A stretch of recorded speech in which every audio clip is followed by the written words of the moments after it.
At E3 for the Xbox conference, I remember they showed off the trailer for, well, it was a trailer, but then they also had a dude on the stage. Yeah, it started with that weird shoutcasty dude. Yeah. Somebody I was talking to during the closed alpha had said that too. They were like, I feel like I've talked to people and everyone was just like, what? Yeah. And they were saying that they went and like looked it up. That sort of like revealed, they didn't do a great job of telling you like what it was Yeah. and like why it was compelling at all. Yeah, totally. And so until, like you said, I found out the closed beta was this past weekend, and I did a little bit of Googling, and I like was like, oh, this actually looks really interesting. It's like it's like a new take on the Battle Royale formula that's really popular right now. In the game, you have to sort of be conscious of your like cold levels, so you have like a certain amount of resistance to the cold, and you can do that by building fires and building extra clothing. But the risk is if you build a fire, other players can see you, and then if other players can also track you by finding things that you've already interacted with within the world.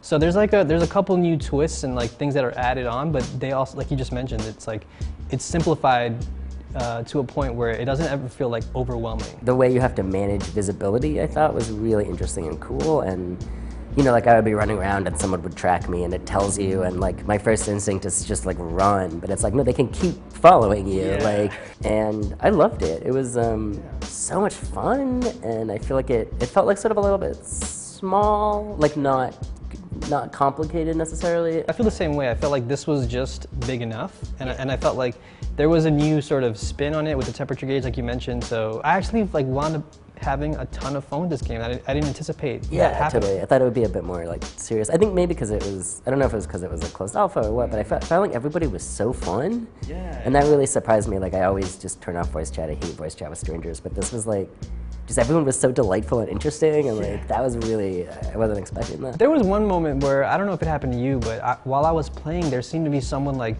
commentating. Yeah, there's some of the matches had show directors. I'd heard someone commentating, I was like, I don't know what that is, okay. And he was commentating what I was doing. Yeah, me too, I was so confused. What is happening? And that person apparently, they told me they can like change stuff that happens, and they can give you buffs and like change the gravity or like nuke areas, which is super interesting. But that's another really cool way for people to get into these type of games who typically don't, right? Like, yeah, totally. I think it's a good number of people too, like 10 people made things feel a little more reasonable.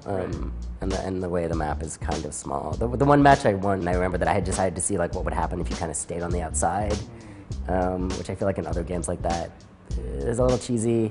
But I think because of the way the zones close and where things are, that wasn't a super viable strategy. Like, because then the zone would close and it was like, oh no, I have to go so far. In comparison to like a PUBG, for example, when you encounter somebody, it's like 2 shots, they're out, you're out.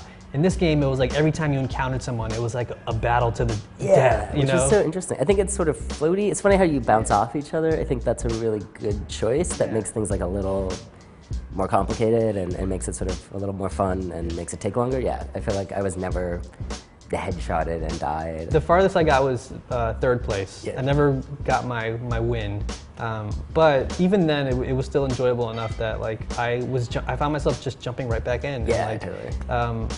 Yeah, like you said, the floaty sort of like combat that where your axes clash and you bounce back. Yeah. There are areas of the world where there's lava and you can fall into lava. that. So like, yeah, that happened to you? Somebody shot me and I fell into the lava. It feels good. It feels like you're 2 Jedi sort of like dueling it out, and then like the last person standing. It does sort of feel like the end of a fight where you're like out of breath and you're like, I can't believe I won, and you get all the rewards. Especially if I was like super invested into a match where it was like the guy who killed me, like I'm gonna at least follow him, his journey. Yeah. Like I'm rooting for you now, man. And I would like just, you know, like they give you the controls to sort of spectate and move around the map, and I found myself just like watching these 2 guys duel it out, and then just learning from them. Like, oh, what did he mess up? Totally. How did he achieve the win? I'm looking forward to it. It sort of wasn't on my radar. As the alpha was ending, I was like, yeah. I now want to play more. I want to play more of it. And then I was kind of bummed. Yeah. Like, oh, no, it's not out. Yeah, same. Oh, same. lies.